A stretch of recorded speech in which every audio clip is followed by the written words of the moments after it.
Hey everyone, welcome back to Objectified. Today, we are diving into something you probably have lying around your house right now.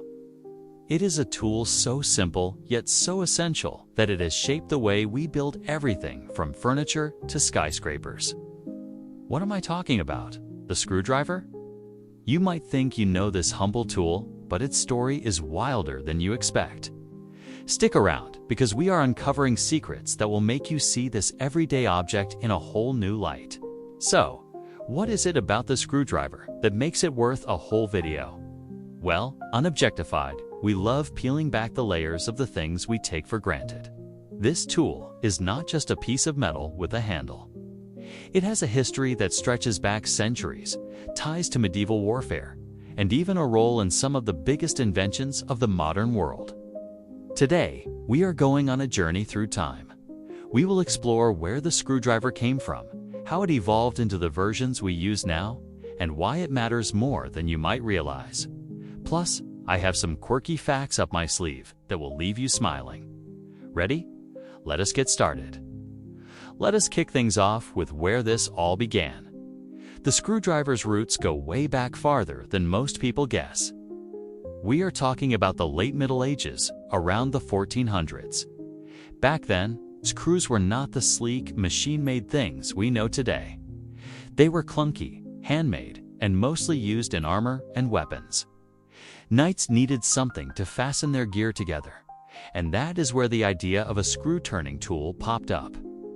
Historians point to Europe, especially places like France and Germany, as the birthplace of this concept. Early screws were used in things like crossbows and even early firearms. The tool to turn them, it was more like a stubby blade or a flat piece of metal you jammed into the screw-S slot. Not exactly ergonomic, but it got the job done. Fast forward to the 1500s, and we start seeing written records of something called a turn screw. That was the Old English term for what we now call a screwdriver.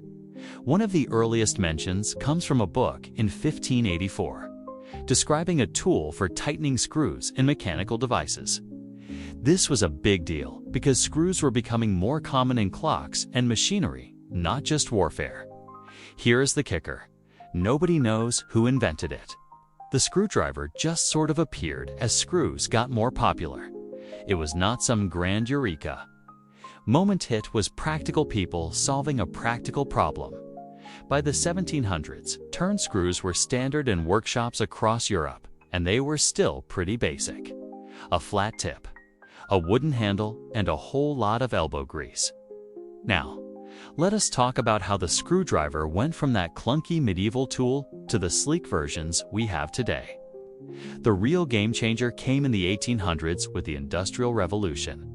Machines started churning out screws that were uniform and precise, which meant tools had to keep up.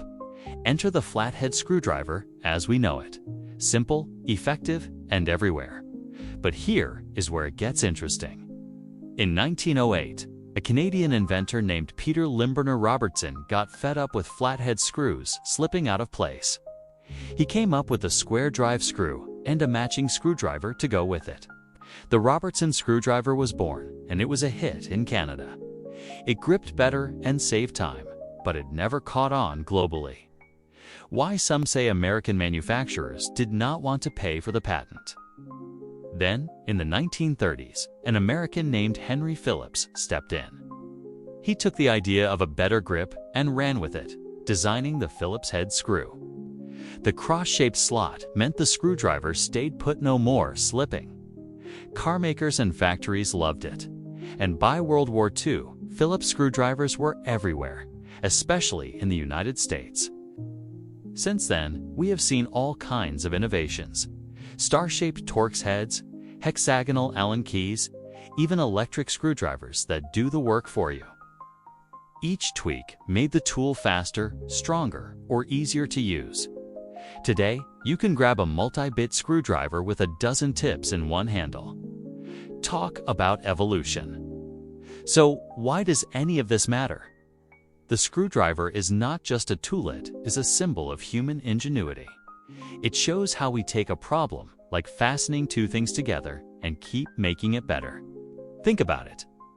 Every piece of furniture in your home, every gadget you own, even the planes flying overhead, they all owe something to this little invention. In some ways, the screwdriver reflects who we are. Different countries adopted different designs. Robertson in Canada, Phillips in the US, Posidrov in Europe. It is almost like a cultural fingerprint. And let us not forget its role in DIY culture. People grab a screwdriver to fix a wobbly table or build a bookshelf, feeling that little spark of pride when it works. Even in pop culture, the screwdriver pops up. Ever hear of the sonic screwdriver from Doctor Who? That fictional gadget can do anything from unlocking doors to scanning aliens, all inspired by the real tool's versatility. It is a nod to how much we rely on it. Before we wrap up, I have some fun stuff for you. Did you know the oldest known screw dates back to 250 BCE? It was found in a water pump designed by Archimedes. That is right, the screwdriver's ancestor helped move water thousands of years ago. Here is another one. During Prohibition in the 1920s, some sneaky folks used screwdrivers to pry open barrels of illegal booze. Who knew it had a criminal side? And get this, the Phillips screwdriver was almost lost to history because Henry Phillips could not find investors at first. Lucky for us, he kept pushing. Oh, and one more. The world's largest screwdriver is over 20 feet long. It is a sculpture in Missouri because why not? These little tidbits remind us how weird and wonderful this tool's story is. So, there you have it, the surprising origins of the screwdriver. From medieval battlefields to your toolbox, this tool has come a long way. It is a perfect example of how the simplest things can have the biggest impact. Next time you pick one up, maybe give it a little nod for all it has done. What do you think? Did any of this surprise you? Let me know down in the comments. If you enjoyed this deep dive, hit that like button and subscribe to Objectified for more stories about the stuff around us. Got a favorite tool you want me to cover next? Drop it in the comments. I read them all. And do not forget to share this with someone who loves a good origin story. Thanks for hanging out with me today on Objectified. I will catch you in the next one. Until then, keep exploring the world, one object at a time. See you soon.